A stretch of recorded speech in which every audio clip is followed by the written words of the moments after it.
Certaines histoires arrivent dans ma boîte de réception comme des confessions murmurées à travers une porte fermée. Et celle que je m'apprête à vous raconter est sans doute la plus troublante que j'ai jamais reçue, parce que l'homme qui me l'a envoyée était absolument convaincu d'avoir tout fait correctement. Il avait étudié, il avait pris des notes, il avait appliqué chaque conseil, trouvé sur Internet, avec la rigueur d'un professeur préparant son cours le plus important. Et pourtant, au bout du chemin, il s'est retrouvé seul dans un avion du retour, avec un carnet de notes devenu inutile et un trou de près de 40 000 € dans son épargne retraite. Ce message venait d'un homme qui s'appelle Thierry. Et quand je l'ai lu pour la première fois, j'ai dû reposer mon téléphone et marcher un moment dans la pièce, parce que ce qui rend son histoire si dérangeante, c'est pas qu'il soit tombé dans un piège, c'est qu'il était persuadé d'en tenir les ficelles. Pendant que vous regardez cette vidéo, dites-moi dans les commentaires d'où vous nous suivez, je lis toujours vos messages, et si vous trouvez qu'il y a un bouton super merci en dessous de la vidéo, sachez que c'est totalement facultatif, mais que ça m'aide énormément à continuer de raconter ces histoires que la plupart des gens ont trop honte de partager. Thierry Morvandier avait 61 ans quand tout a commencé. Ancien professeur de mathématiques dans un lycée technique de Clermont-Ferrand, il avait pris sa retraite quelques années plus tôt, après une carrière entière passée devant un tableau noir, à expliquer des équations différentielles à des adolescents qui n'en voyaient pas l'utilité.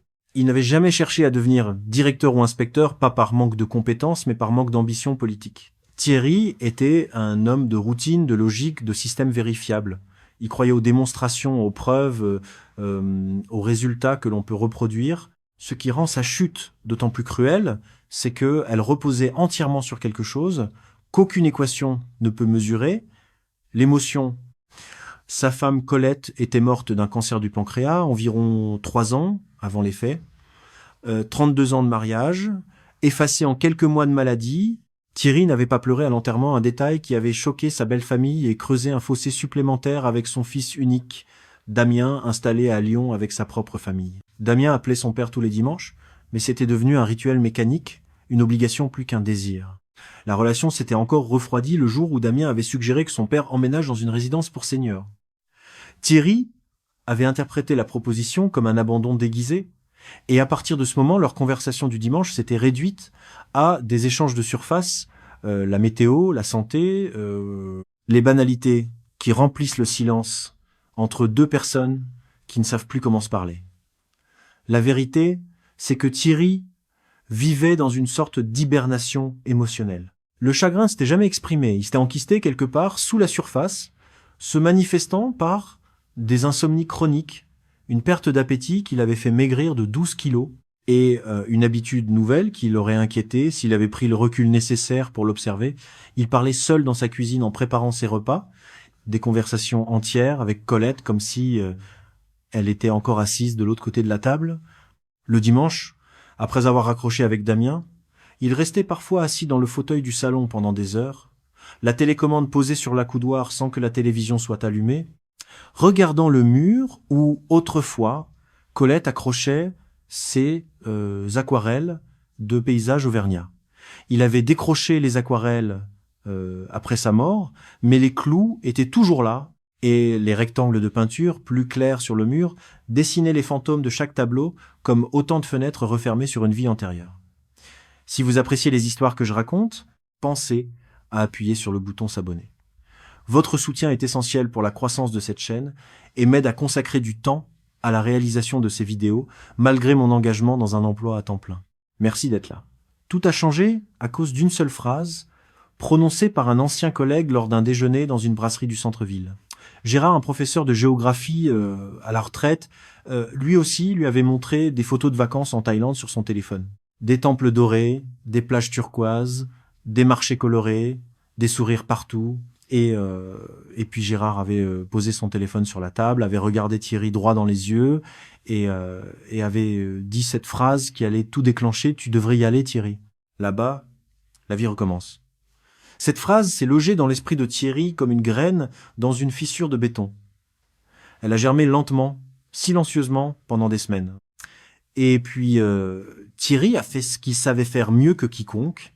Il a étudié le sujet, comme un bon professeur, il a commencé par la recherche. Il a passé des soirées entières devant son ordinateur dans le bureau où Colette rangeait autrefois ses livres de jardinage. Il a lu des articles, regardé des vidéos, consulté des forums d'expatriés français en Thaïlande, Il a pris des notes dans un carnet à spirale, le même type de carnet qu'il utilisait pour préparer ses cours. Et progressivement, il a compilé ce qu'il considérait comme un guide stratégique. Les secrets pour faire tomber une femme thaïlandaise amoureuse de lui. Secret numéro 1, apprendre quelques mots de thaï pour montrer du respect. Secret numéro 2, s'intéresser sincèrement à la culture bouddhiste. Secret numéro 3, ne pas être ostentatoire avec l'argent, mais se montrer généreux de manière discrète. Secret numéro 4, faire preuve de patience, ne jamais brusquer les choses. Secret numéro 5, poser des questions sur la famille, montrer qu'on s'intéresse aux racines. Secret numéro 6, honorer la mère, parce que dans la culture thaïlandaise, la mère est sacrée. Secret numéro 7, être un homme fiable, sur qui on peut compter dans la durée. Thierry a relu ses notes plusieurs fois, il les a organisées, soulignées, annotées dans les marges. Il a même ajouté des sous-catégories, des variantes, des notes de bas de page, comme s'il préparait un programme scolaire et non un voyage sentimental. Il a acheté un petit dictionnaire de poche franco-thaïlandais et a passé des soirées à pratiquer la prononciation devant le miroir de la salle de bain, ajustant les tonalités de sa voix comme un musicien accorde son instrument.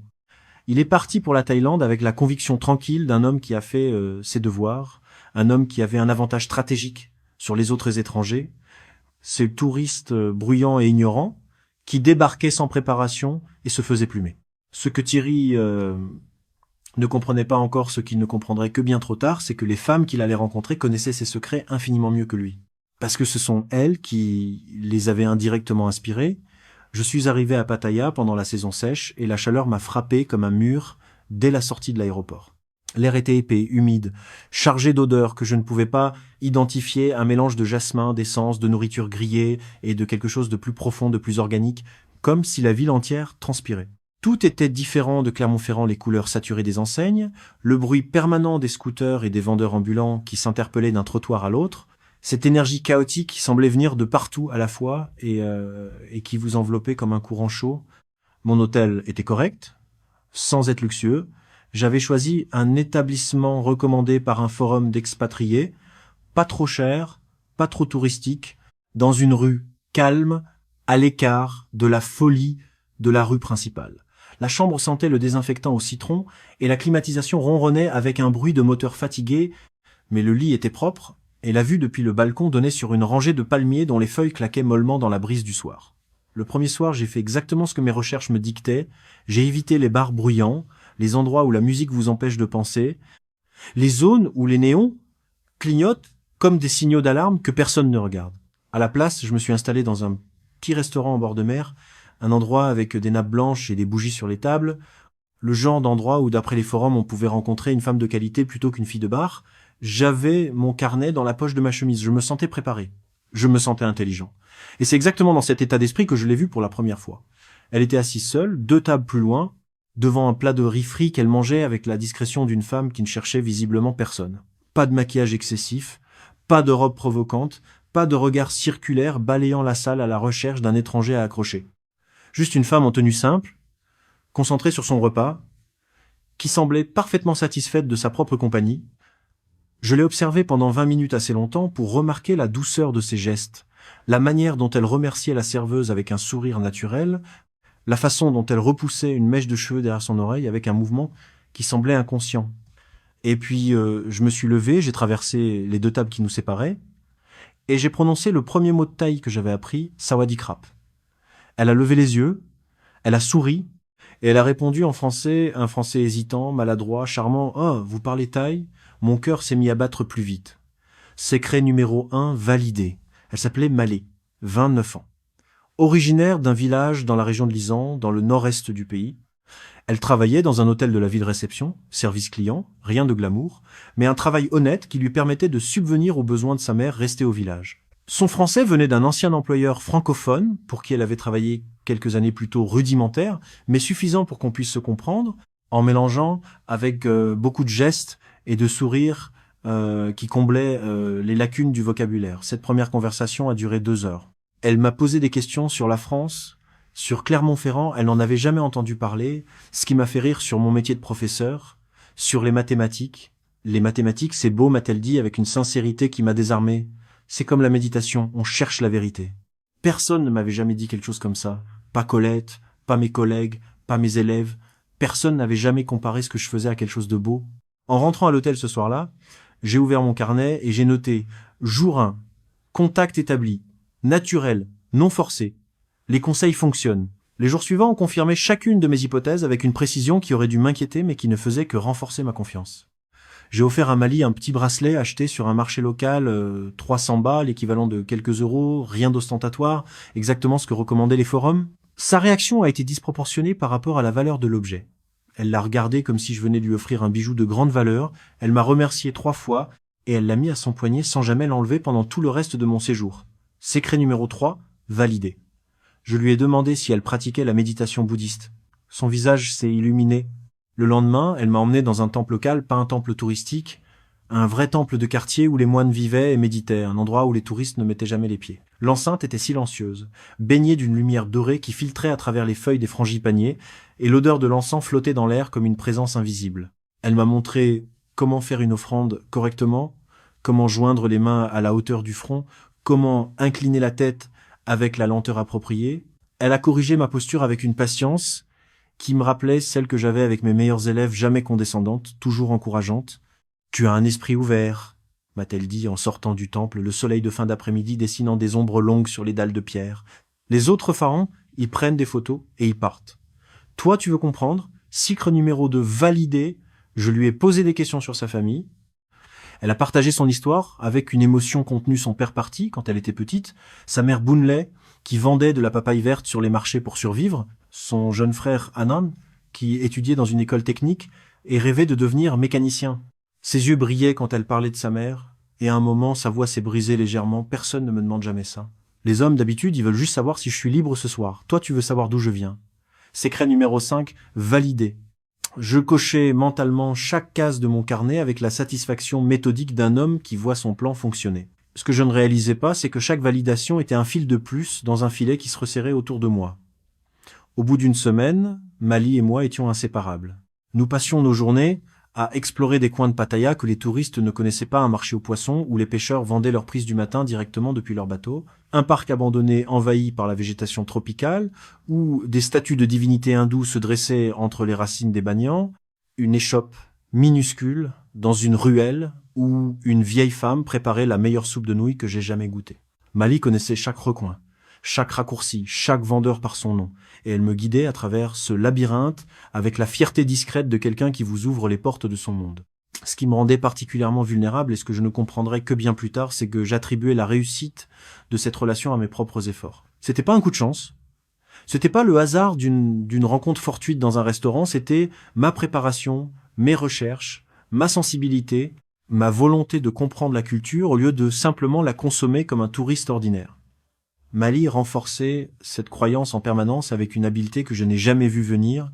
« Tu n'es pas comme les autres pharaons », me répétait-elle régulièrement, toujours avec cette intonation douce qui transformait chaque phrase en caresse. Les autres, ils veulent juste s'amuser. Toi, tu comprends. Cette phrase « toi, tu comprends » était l'arme la plus puissante de son arsenal et je m'en suis rendu compte seulement des mois plus tard, bien trop tard pour que ça serve à quoi que ce soit. Parce que cette phrase faisait quelque chose de redoutable. Elle me transformait. Je n'étais plus un touriste. J'étais un initié. Je n'étais plus un étranger parmi d'autres. J'étais l'exception. Et quand on vous dit que vous êtes l'exception, quand on vous fait sentir que vous avez réussi là où tous les autres ont échoué, vous remettez plus rien en question.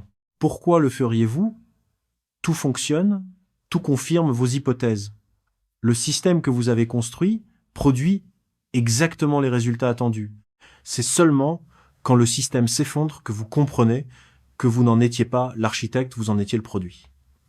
La visite à la famille est intervenue au moment stratégiquement parfait, suffisamment tôt pour ancrer mon engagement émotionnel dans quelque chose de concret, suffisamment tard pour que je ne puisse plus facilement reculer sans avoir l'impression de trahir quelque chose d'important. Mali m'a proposé de rencontrer sa mère au village, et la manière dont elle l'a formulé rendait tout refus impossible. Ma mère veut te remercier en personne. Elle dit que depuis que tu es dans ma vie, elle me voit sourire comme avant. Le trajet jusqu'à Nong Bua a été long, chaud, inconfortable. 3 heures de route sur des routes défoncées, dans un minibus dont la climatisation ne fonctionnait qu'à moitié. Le paysage changeait à mesure que nous nous éloignions de la côte, les immeubles et les centres commerciaux cédaient la place à des plaines poussiéreuses parsemées de rizières.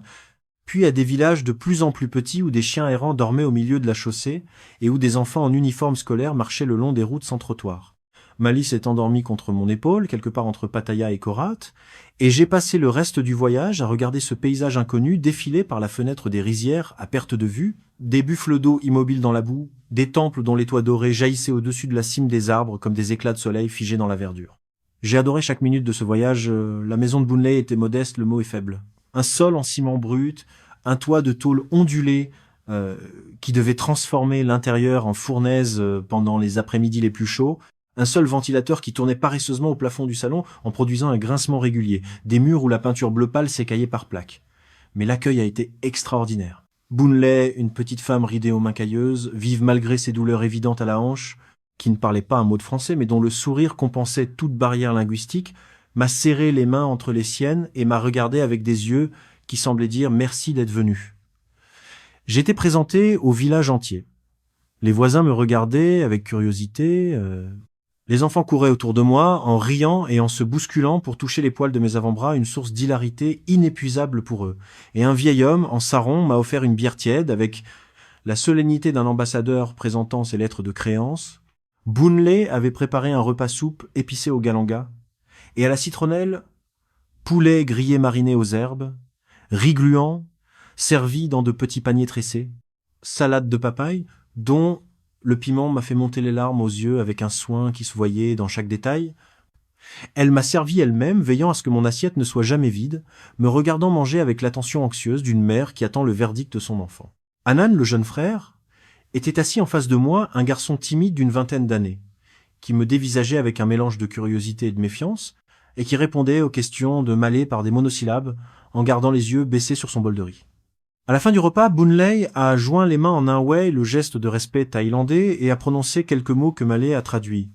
Elle dit que tu es un homme bon, et qu'elle est heureuse que sa fille ait trouvé quelqu'un qui la respecte. J'ai discrètement glissé une enveloppe contenant 5000 bahts, environ 130 € dans les mains de Boonley. Mali a traduit le remerciement ému de sa mère. Ce que Boonley avait réellement dit, et que je n'ai jamais su, c'était quelque chose de beaucoup plus pragmatique. Mais à ce moment-là, dans cette cuisine chaude et bruyante, entourée de visages souriants et de nourriture généreuse, avec le ventilateur qui grinçait au-dessus de nos têtes, et les grenouilles qui commençaient à chanter dans les rizières voisines à mesure que le crépuscule tombait, je me sentais exactement là où je devais être. Secret numéro 6, validé. Secret numéro 7, en cours de validation. Mon carnet était presque complet. Le retour à Clermont-Ferrand a été brutal. Mon appartement, cet appartement où j'avais vécu avec Colette pendant des décennies, où chaque meuble portait le souvenir d'une vie partagée, m'a semblé soudain insupportablement gris, froid, vide. La lumière d'hiver qui filtrait par les fenêtres n'avait rien à voir avec le soleil éclatant de la Thaïlande. Le silence de mes pièces n'avait rien à voir avec le bourdonnement permanent de vie qui remplissait les rues de Pattaya. Les murs me semblaient se rapprocher un peu plus chaque jour, comme si l'appartement rétrécissait autour de moi.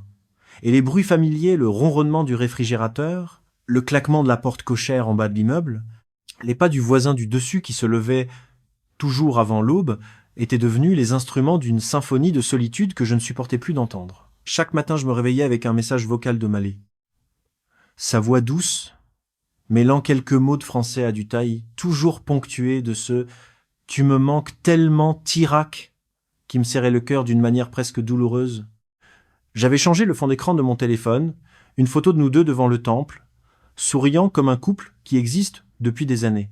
J'avais acheté un livre de cuisine thaïlandaise et j'essayais de reproduire les plats que Boonley m'avait servis, remplissant ma cuisine d'odeurs de citronnelle et de gingembre qui ne parvenaient jamais tout à fait à masquer l'odeur persistante de l'humidité auvergnate. J'avais commencé des cours de thaï en ligne, 3 soirs par semaine, assis devant l'écran de mon ordinateur dans le bureau de Colette, répétant des tonalités que ma bouche française n'arrivait pas à reproduire correctement.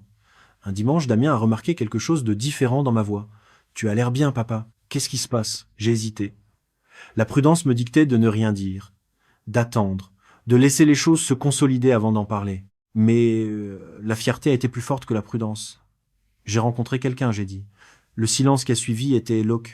Puis Damien a demandé, d'une voix soigneusement neutre, « Quelqu'un de Clermont-Ferrand » ? « Non. »« De Thaïlande ?» Je l'ai rencontré pendant mon voyage. Un autre silence, plus long cette fois. « Papa, fais attention. Je sais ce que je fais, Damien. Je suis pas un imbécile. » C'est exactement ce qu'un imbécile dirait, bien sûr. Mais à ce moment-là, j'étais convaincu que ma préparation, mes recherches, mes notes minutieuses me protégeaient. J'avais étudié le sujet, je connaissais les pièges. Ce qui m'arrivait n'était pas un piège, c'était le résultat logique d'un travail bien fait. Les premières demandes d'argent sont arrivées environ 6 semaines après mon retour en France, et elles n'ont jamais ressemblé à des demandes. C'est la chose la plus importante que je puisse dire à quiconque écoute cette histoire. À aucun moment Mali ne m'a demandé de l'argent. Ce qu'elle faisait était infiniment plus subtil et infiniment plus efficace. Elle partageait ses problèmes comme n'importe quelle personne en couple partage ses soucis avec son partenaire, et elle me laissait arriver seule à la conclusion que je devais aider. La première fois, c'était au sujet de son frère Hanan. Lors d'un appel vidéo, un soir, elle était assise dans sa petite chambre, la lumière bleutée de l'écran éclairant son visage fatigué, un ventilateur de table oscillant derrière elle, dans un mouvement hypnotique. Elle m'a raconté que le trimestre suivant de l'école technique approchait et qu'elle n'était pas sûre de pouvoir payer les frais. Sa voix était calme, résignée, pas du tout dramatique. Et puis, elle a ajouté cette phrase qui fonctionnait comme un scalpel. « Je vais devoir reprendre un travail dans un bar pour payer ses études. Je ne veux pas, mais je n'ai pas le choix. » La menace implicite était d'une précision chirurgicale. Je me trouvais face à un choix qui n'en était pas un. Soit j'envoyais l'argent pour les études d'Hanan, soit j'acceptais que la femme que j'aimais retourne dans un environnement que je considérais comme dégradant. La logique ne laissait qu'une seule issue compatible avec l'image que j'avais de moi-même, celle d'un homme fiable, protecteur, sur qui on peut compter. J'ai envoyé 1 200 € dans l'heure. Malé a pleuré de gratitude pendant l'appel vidéo. « Tu sauves mon frère », m'a-t-elle dit entre 2 sanglots. « Tu sauves ma famille ». Et moi, dans mon bureau de Clermont-Ferrand, le cœur gonflé d'une fierté que j'avais pas ressentie depuis des années, j'ai coché mentalement le dernier secret de ma liste. Secret numéro 7. Valider. Être un homme sur qui on peut compter. Ce que je voyais pas, c'est que le carnet de notes que j'avais préparé avec tant de soin n'avait jamais été le mien. Mali en connaissait chaque page par cœur, parce que c'est elle qui l'avait écrit. Au cours des mois suivants, les besoins se sont enchaînés avec une régularité qui aurait dû alerter un professeur de mathématiques. Parce que les problèmes financiers de la famille de Mali suivaient un schéma presque cyclique, une crise toutes les 3 à 4 semaines, chacune légèrement plus coûteuse que la précédente, chacune accompagnée d'une détresse émotionnelle calibrée avec une précision que j'aurais reconnue si j'avais pris le recul nécessaire pour l'analyser.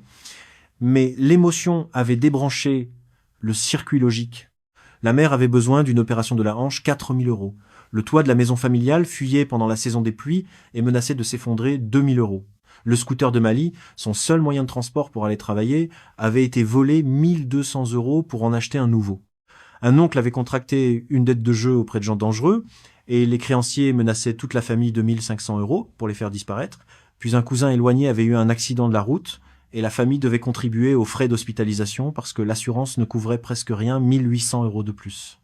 Et chaque demande suivait exactement le même schéma. Mali partageait le problème avec une voix tremblante mais digne, puis tentait de refuser mon aide. « Non, Tirac, je ne peux pas accepter, c'est trop, tu en as déjà tellement fait. » Et ce refus apparent ne faisait que renforcer ma détermination à donner. Parce que quand quelqu'un refuse votre argent, ça prouve que c'est pas votre argent qu'il veut, n'est-ce pas? C'est la logique que je m'appliquais. C'est la logique qu'on m'avait appris à m'appliquer. J'envoyais par un service de transfert international les premières fois, puis par virement bancaire direct sur un compte au nom d'un certain Wikai que Mali m'avait présenté comme un ami de confiance qui gérait ses finances. Je suis pas doué avec les comptes bancaires, Tirac, c'est plus simple comme ça. En parallèle, j'envoyais environ 600 € par mois en aide régulière pour les courses, les factures, les petits besoins du quotidien. Mali ne demandait jamais ce montant fixe. C'est moi qui l'avais proposé, convaincu que c'était mon idée. C'est toujours l'illusion la plus dangereuse croire que la générosité vient de vous quand en réalité, quelqu'un a simplement créé les conditions exactes pour que vous n'ayez d'autre choix que de la manifester. Et puis, est apparue l'idée du salon de beauté. Mali en a parlé pour la première fois lors d'un appel vidéo un dimanche soir. Elle avait les yeux brillants, pas de larmes cette fois, mais d'excitation, d'espoir, quelque chose que j'avais pas vu chez elle depuis longtemps. J'ai trouvé un local parfait près de la plage, m'a-t-elle dit en tournant son téléphone pour me montrer une photo, une devanture étroite coincée entre un magasin de souvenirs et un salon de massage, avec une pancarte « à louer » scotchée sur la vitre poussiéreuse. Pas trop grand, mais bien situé. Si j'avais mon propre salon, je ne dépendrais plus jamais de personne. Je pourrais payer les études d'Hanan moi-même, je pourrais m'occuper de maman sans avoir besoin d'aide. La proposition était brillante dans sa construction. Elle me demandait pas d'argent pour elle, elle me demandait de l'aider à devenir indépendante, à ne plus avoir besoin de mon argent. C'était un investissement, pas un cadeau. L'homme rationnel en moi, cet homme qui croyait encore prendre ses propres décisions, a trouvé la logique imparable. J'ai envoyé 9 000 € en plusieurs virements sur une période de quelques semaines. Dépôt de garantie, travaux de rénovation, achat de matériel, stock de produits. Mali m'envoyait des photos de l'avancement, un local vide avec des murs fraîchement peints en rose pastel, des étagères blanches en cours d'installation, des catalogues de produits étalés sur une table, un plan dessiné à la main avec les emplacements des postes de coiffure et de manucure. Je me suis surpris à imaginer notre avenir ensemble. Malé gérant son salon, moi vivant à proximité dans une petite maison avec un jardin, nos deux vies entrelacées dans une routine simple et heureuse sous le soleil de la Thaïlande. J'ai même regardé les prix de l'immobilier autour de Pattaya. J'ai calculé combien de temps mon épargne retraite pourrait durer dans un pays où le coût de la vie était 4 fois inférieur à celui de la France. Les chiffres fonctionnaient. Comme toujours, les chiffres fonctionnaient. C'est la malédiction d'un mathématicien. Les chiffres fonctionnent toujours, à condition qu'on ne vérifie pas les données qu'on leur fournit. Je suis retourné en Thaïlande environ 9 mois après ma première visite et l'accueil a été spectaculaire. Mali m'attendait à l'aéroport avec un bouquet de fleurs, des orchidées blanches, mes préférées, depuis qu'elle m'avait un jour demandé quelle fleur Colette aimait le plus, et que j'avais répondu les orchidées sans réfléchir. Ce détail, le fait qu'elle avait retenu cette information anodine et l'avait transformée en geste attentionné des mois plus tard, m'a ému aux larmes. Boonley avait préparé mes plats préférés. Anan, le jeune frère, m'a offert un dessin encadré un portrait de moi. Pas très ressemblant, mais touchant dans sa maladresse en me remerciant solennellement pour ses études. J'étais chez moi. J'étais en famille. J'étais exactement là où mes 7 secrets m'avaient promis que j'arriverais. Mais des détails discordants ont commencé à s'accumuler, d'abord si ténus que je les ai chassés de mon esprit comme on chasse une mouche qui bourdonne autour de la tête pendant une sieste. Le salon de beauté était censé être presque terminé lors de nos dernières conversations. Mais quand j'ai demandé à le visiter, Mali a expliqué qu'un problème de permis administratif avait tout retardé. La bureaucratie thaïlandaise, Tirac, c'est pire que tout ce que tu peux imaginer en France. La réponse était plausible. La Thaïlande est effectivement connue pour la complexité de ses démarches administratives. J'ai hoché la tête et j'ai pas insisté. Mais une voix minuscule, étouffée, presque inaudible, sous l'épaisseur de mes certitudes, murmurait quelque chose que je refusais d'entendre. Pourquoi n'avais-je jamais vu ce local autrement qu'en photo? Pourquoi les photos montraient-elles toujours le même angle, comme si elles avaient toutes été prises le même jour? Pourquoi Mali changeait-elle systématiquement de sujet quand je proposais de passer devant, juste pour voir? J'ai étouffé cette voix avec la facilité d'un homme qui a trop investi pour se permettre de douter. Et j'ai remarqué autre chose. Mali recevait des appels qu'elle prenait systématiquement dans une autre pièce. Auparavant, elle répondait à son téléphone devant moi sans hésitation. Maintenant, dès que l'écran s'illuminait, elle murmurait « Excuse-moi une minute » et disparaissait dans la cuisine ou sur le balcon, la porte refermée derrière elle. Quand elle revenait, son sourire était intact, mais quelque chose dans ses yeux avait changé, une tension imperceptible, comme un léger tremblement dans une structure qu'on croit solide. Un soir, nous dînions dans un restaurant que Mali avait choisi, un endroit agréable en bord de mer, avec des lanternes accrochées aux arbres et le bruit des vagues en fond sonore. Les nappes étaient en tissu. Les serveurs portaient des chemises noires. Et les prix sur la carte étaient suffisamment élevés pour décourager la clientèle locale, un endroit conçu pour les couples mixtes, ces pairs composés d'un homme occidental d'un certain âge et d'une jeune femme thaïlandaise que l'on croisait partout à Pattaya et que j'avais toujours observé avec un mélange de condescendance et de pitié, sans jamais réaliser que j'étais devenu exactement l'une de ses pairs. Le serveur, un jeune homme d'une vingtaine d'années, au regard vif, s'est approché de notre table et a salué Malé avec une familiarité qui m'a immédiatement frappé. « Kun Malé », a-t-il dit, suivi de quelques mots en thaï prononcés rapidement, avec un sourire en coin qui ressemblait à un clin d'œil verbal.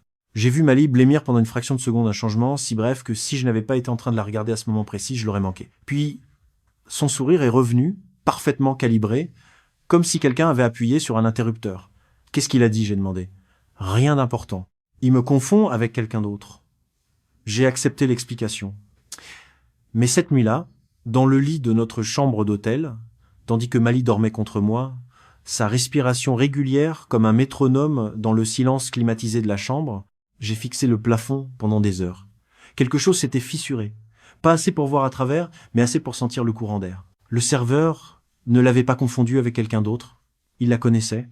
Et les mots qu'il avait prononcés, quelle que soit leur signification exacte, avaient fait pâlir cette femme qui ne pâlissait jamais.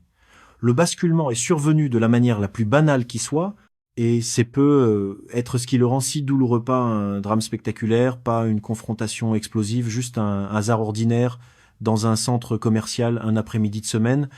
J'attendais Malé au 2e étage d'un grand centre commercial de Pattaya. Elle était partie acheter une crème pour le visage dans une boutique au rez-de-chaussée, me laissant avec un café glacé et mon téléphone près de la balustrade vitrée qui surplombait l'étage inférieur. Le centre commercial était climatisé à l'excès, cette froideur artificielle que les Thaïlandais semblent adorer et qui vous faisait frissonner après la moiteur écrasante de l'extérieur. Des familles se promenaient entre les magasins, des adolescents prenaient des photos devant une vitrine de vêtements, une musique inoffensive sortait des haut-parleurs dissimulés dans le plafond. C'est là que j'ai entendu une voix, pas sa voix à elle, son rire plutôt. Un rire que j'aurais reconnu entre mille, ce rire léger et modulé qu'elle avait quand quelque chose l'amusait sincèrement, un rire qui montait par paliers comme une gamme musicale et qui se terminait toujours par un petit soupir qui ressemblait à un mot taï que je n'avais jamais réussi à identifier. Ce rire provenait d'en bas. Je me suis penché par-dessus la balustrade et j'ai regardé. Mali était assise dans un café à l'étage inférieur, face à un homme occidental d'une 60aine d'années, cheveux blancs, chemise à fleurs, bronzage de résident permanent, mains posées sur celle de Mali sur la table. L'homme parlait en gesticulant avec l'enthousiasme d'un homme qui raconte une histoire destinée à impressionner, et Mali l'écoutait avec exactement le même regard admiratif, le même sourire légèrement incliné, la même posture de curiosité attentive qu'elle avait quand elle m'écoutait, moi. J'ai reconnu les gestes un par un. La tête penchée sur le côté 20 degrés, toujours le même angle. La main qui touche brièvement l'avant-bras de l'homme quand il dit quelque chose de drôle, un contact de 3 secondes exactement, ni plus ni moins, suffisant pour créer l'intimité sans franchir la frontière de l'impudeur. Le rire modulé, ni trop fort, ni trop discret, calibré pour faire sentir à l'homme que ce qu'il vient de dire est la chose la plus spirituelle qu'elle ait entendue de la journée. Le regard qui dit « tu es spécial, tu n'es pas comme les autres ». C'était comme regarder un professeur qui reconnaît ses propres exercices, ses propres formules, sa propre méthodologie, ses propres corrections dans la marge recopiée sur la feuille d'un autre élève. Chaque geste était identique. Chaque intonation était la même. La performance était parfaite parce qu'elle n'avait jamais été improvisée, c'était une chorégraphie répétée des dizaines de fois sur des dizaines de scènes différentes avec des dizaines de partenaires qui croyaient tous danser pour la première fois. Je suis resté immobile pendant plusieurs minutes, les mains agrippées à la rambarde, incapable de bouger, le café glacé fondant dans ma main droite sans que je le remarque. En bas, Mali a posé sa tête sur l'épaule de l'homme aux cheveux blancs, et celui-ci a souri avec l'expression béate d'un homme qui croit avoir trouvé l'amour de sa vie, une expression que j'avais vue sur mon propre visage, dans le reflet des fenêtres d'hôtel, des dizaines de fois au cours des derniers mois. Puis je me suis redressé, j'ai traversé le centre commercial en sens inverse, je suis sorti par une porte latérale, j'ai marché pendant 1 heure sous un soleil écrasant, dans des rues où les vendeurs de brochettes m'interpellaient et où les chauffeurs de taxi ralentissaient à ma hauteur en criant des destinations que je n'entendais pas, le cerveau vidé de toute pensée cohérente, comme un ordinateur dont le système d'exploitation venait de s'effondrer. Et quand Mali m'a appelé 1 heure plus tard, Tirac, « Tu es où ? Je te cherche partout. » J'ai répondu que j'avais eu un coup de chaleur et que j'étais rentré à l'hôtel pour me reposer. Ma voix n'a pas tremblé. J'ai menti aussi bien qu'elle mentait. C'est peu être la chose qu'elle m'avait le mieux enseignée, j'ai jamais confronté Malé. C'est la partie de l'histoire que les gens ont le plus de mal à comprendre, et c'est aussi celle qui me fait le plus honte. Pourquoi ne lui ai-je pas dit ce que j'avais vu ? Pourquoi ne suis-je pas descendu dans ce café ? Pourquoi n'ai-je pas frappé du poing sur la table ? Pourquoi n'ai-je pas exigé des explications ? La réponse est simple et pathétique. Parce que tant que je ne confrontais pas la réalité à voix haute, elle n'existait pas complètement. Tant que les mots n'étaient pas prononcés, il restait un espace microscopique dans lequel je pouvais encore me réfugier, un espace où peut être j'avais mal vu, peut être c'était un cousin, peut être il y avait une explication innocente. Cet espace était un mensonge et je le savais, mais le mensonge était plus supportable que la vérité. Parce que la vérité ne se limitait pas à Malé voit un autre homme. La vérité, c'était que j'avais dépensé plus d'un tiers de mon épargne retraite, que j'avais repoussé mon fils, que j'avais réorganisé ma vie entière autour d'une femme qui reproduisait les mêmes gestes avec d'autres hommes, comme une actrice jouant le même rôle dans différents théâtres de province. Admettre la scène du centre commercial, c'était admettre Tout le reste, c'était la démolition complète de l'homme que je croyais être. J'ai écourté mon séjour de 5 jours en prétextant un problème de santé de Damien en France. Mali a accepté l'explication avec une tristesse parfaitement jouée, ou peu, être sincère, aller savoir avec elle. La frontière entre le vrai et le faux avait été effacée depuis si longtemps que même elle ne savait peu être plus de quel côté elle se trouvait. À l'aéroport, elle m'a serré contre elle en pleurant. « Reviens vite, Tirac. Tu es toute ma vie. » Je l'ai regardée une dernière fois à travers la vitre de sécurité. Cette femme que j'avais cru comprendre mieux que quiconque. Cette femme pour qui j'avais dépensé des sommes que je n'osais plus additionner. Cette femme qui allait probablement retrouver l'homme aux cheveux blancs et à la chemise à fleurs avant même que mon avion n'ait décollé. Et j'ai pensé à mon carnet de notes. Dans l'avion du retour, quelque part au-dessus de l'océan, coincé dans un siège étroit entre un couple de touristes qui feuilletaient un guide de voyage et un homme d'affaires qui dormait la bouche ouverte, j'ai sorti ce carnet de la poche intérieure de ma veste, ce carnet à spirale où j'avais consciencieusement noté mes 7 secrets, mes stratégies, mes observations de terrain. Je l'ai relu du début à la fin. Chaque ligne était intacte. Chaque conseil était toujours techniquement correct. Tout fonctionnait encore sur le papier. Mais le papier ne racontait qu'une moitié de l'histoire, ma moitié. L'autre moitié, celle de Mallet, n'avait jamais eu besoin d'être écrite. Elle la connaissait par cœur. J'ai glissé le carnet dans la pochette du siège devant moi, à côté du magazine de la compagnie aérienne et du sachet pour le mal de l'air. Quand l'avion a atterri à Clermont-Ferrand sous un ciel gris de fin d'automne qui ressemblait exactement au ciel que j'avais quitté des mois plus tôt avec tant d'espoir, je l'ai pas repris. Je vis toujours seul à Clermont-Ferrand. L'appartement est les mêmes meubles, la même lumière grise d'hiver qui entre par les fenêtres comme à regret, le même silence qui s'épaissit à mesure que la nuit tombe, mais quelque chose a changé en profondeur, quelque chose d'invisible mais de permanent, comme une fêlure dans un mur porteur qu'on ne voit pas de l'extérieur, mais qui modifie la structure entière du bâtiment. Je n'ai raconté cette histoire à personne, pas à Damien, qui continue d'appeler chaque dimanche et qui a fini par arrêter de poser des questions sur la femme thaïlandaise quand mes réponses sont devenues systématiquement évasives. Il a dû sentir que quelque chose s'était brisé, mais nous n'avons jamais eu le vocabulaire émotionnel nécessaire pour en parler 2 hommes qui communiquent par le silence plus que par les mots, une tradition familiale que Colette avait toujours essayé de briser sans jamais y parvenir. Pas à mes anciens collègues, qui me croient simplement vieillissant et un peu plus renfermé qu'avant, et qui m'invitent encore à des déjeuners auxquels je trouve toujours une excuse pour ne pas aller, pas à mon médecin, qui attribue mes insomnies au deuil prolongé de Colette, et m'a prescrit des somnifères que je ne prends pas parce que le sommeil me fait peur dans le noir, allongé dans ce lit trop grand pour une seule personne, les pensées tournent en boucle comme des équations sans solution, et chaque nuit je refais le calcul, j'additionne les virements, je divise par le nombre de mois, j'obtiens toujours le même résultat, et ce résultat ne change rien, parce qu'il est trop tard pour changer quoi que ce soit. La photographie de Colette sur le buffet du salon, celle que j'avais rangée dans un tiroir avant de partir en Thaïlande, comme si la cachée pouvait effacer 32 ans de mariage et ouvrir un espace pour quelque chose de neuf et revenu à sa place. Certains soirs, quand l'appartement est si silencieux que j'entends le tic-tac de l'horloge dans le couloir et le murmure lointain de la télévision du voisin à travers la cloison, je la regarde et je murmure « Tu avais raison sur moi ». Je sais pas exactement ce que ça veut dire. Peut être que Colette savait que sous mes certitudes de professeur et ma confiance dans la logique, il y avait un homme profondément naïf. Peut être qu'elle savait que sans elle, pour organiser ma vie, pour filtrer mes décisions à travers le tamis de son bon sens, je serais perdu. Peut être qu'elle savait simplement que l'intelligence ne protège de rien quand le cœur s'en mêle. Financièrement, j'ai perdu environ un tiers de mon épargne retraite. Près de 37 000 € au total, entre les transferts directs, les virements mensuels, les cadeaux, les billets d'avion et les frais de séjour.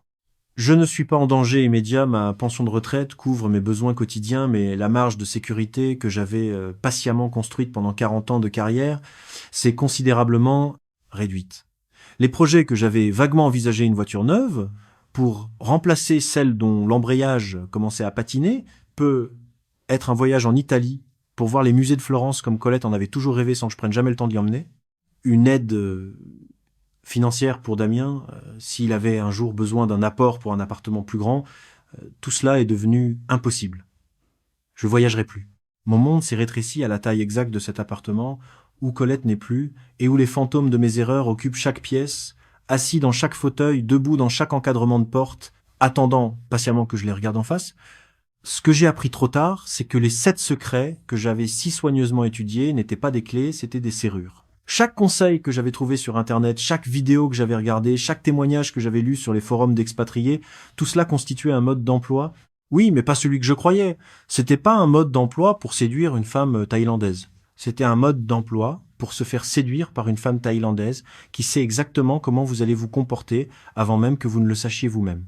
Les Malis de ce monde, et elles sont nombreuses, dans les restaurants calmes en bord de mer, comme dans les bars bruyants de la rue principale, dans les centres commerciaux climatisés comme dans les marchés de nuit saturés d'odeurs et de musique, ne se contentent pas de connaître ces fameux secrets.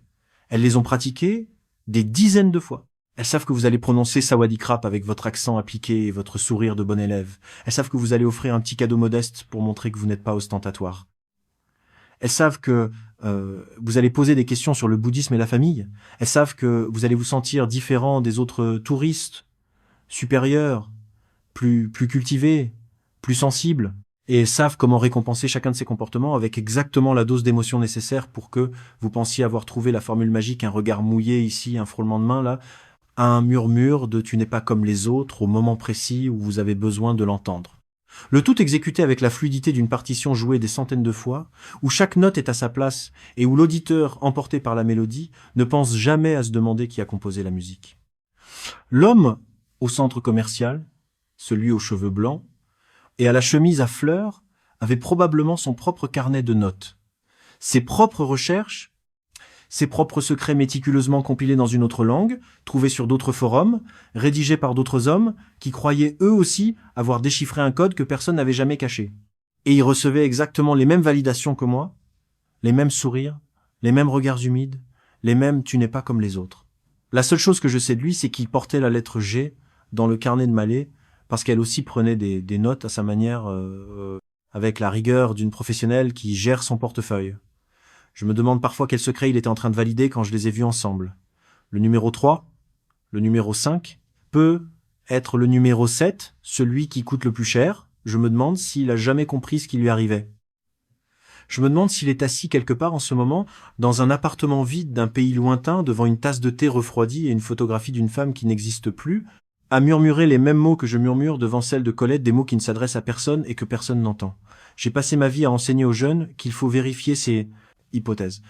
Que quand un résultat paraît trop beau, c'est probablement qu'il y a une erreur de calcul quelque part. Que la rigueur, c'est de douter de ses propres conclusions avant de les présenter comme des vérités.